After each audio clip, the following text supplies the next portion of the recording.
What is the most controversial thing you have seen on the internet?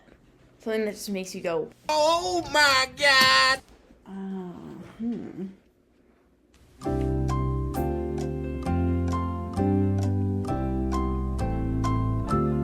feel like recently the most controversial stuff has been surrounding the election. Mm-hmm. I don't think it's controversial, but like sometimes you see where like things will like turn into like witch hunts, like where what was it like during like the riots or things like that, where they'd spot people in crowds, like that type of thing, and they'd just go on and on about like, oh, this person, and they start digging into like their social media and stuff like that, and they're posting about these people just kind of willy-nilly. And I think that type of thing, well, I don't know if it's controversial, but It's time to stop! It's time to stop, okay? extreme doxing. right. Well, and dangerous. Right. Do you think people should have the right to say whatever they want online? Why or why not? I do think they should have the right to say what they want online. Even though some people are not nice, and don't say the nicest things, but I don't feel like you can have any one person or entity regulating what is on the internet, because then it becomes biased and they're regulating certain things and not others. And so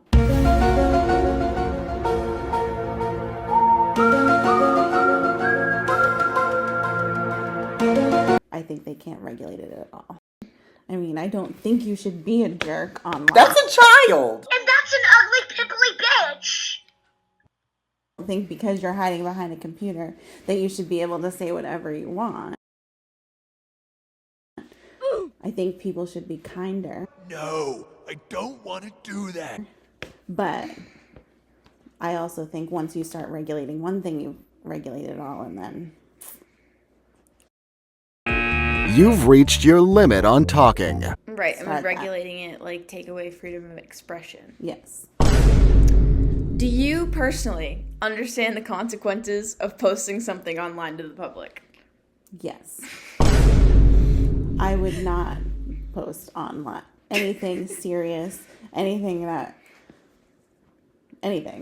online to the public. Because it's actually unreal, the way that, like, some people will post things and then not expect backlash. It's anything that you post, you kind of just have to accept that you're gonna get hate for it, regardless of your opinion, regardless of whether you're part of the majority or not. How do you know what's good for me? That's my opinion!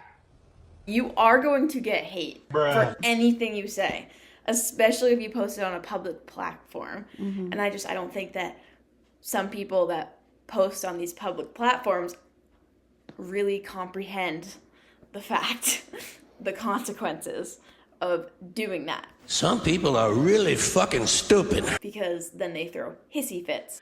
Let it out! Over getting hate when it's their fault to begin with. You chose to express your opinion on a public platform to the public. Mm-hmm. Yeah. But at the same time, people don't have to.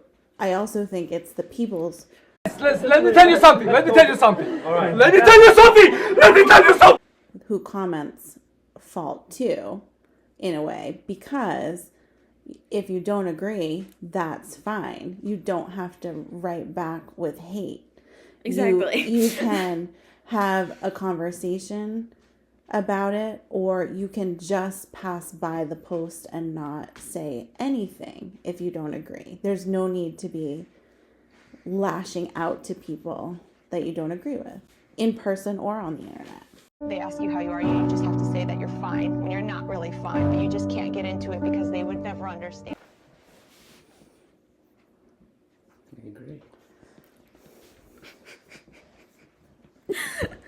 Do you understand, do you know how to go into the settings of your different social media apps and filter out certain words and content that you don't want to see? I do not. You don't? Do you? don't think so.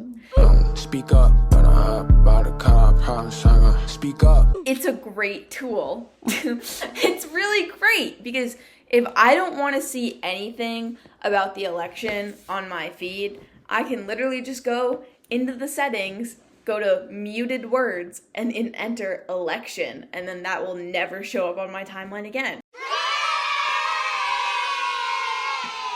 It's so many people don't know how to use these functions, and it baffles me, honestly, because there's muted words, you can block people. I do know that. It's such an interesting choice where how people decide when they see something they don't like, they absolutely have to say something back. Right. Regardless of whether that's going to be helpful progression to the conversation or not. It's like, if there's an opportunity to hate on the internet, you just have to take it. Stop it. Get some help.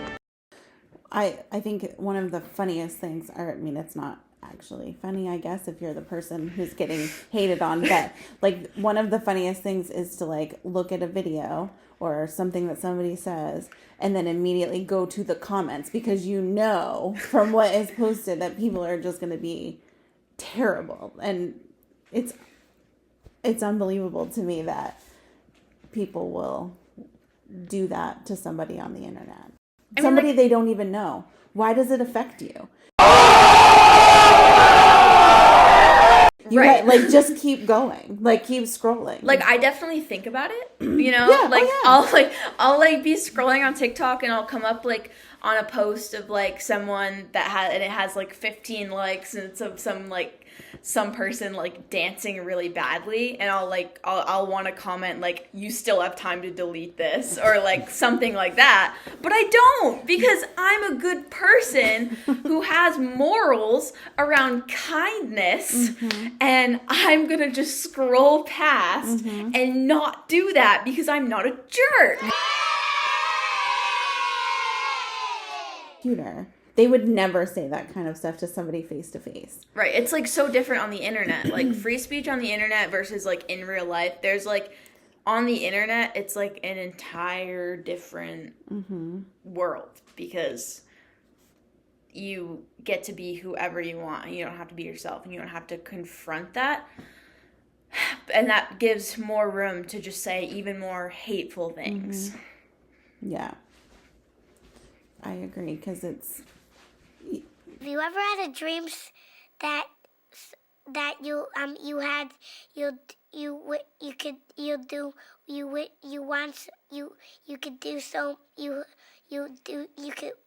would know? I mean, I'm sure there are some people that would speak their mind in a hateful way in person as well. Oh yeah. But there's much fewer people who would do that in person than would do it online.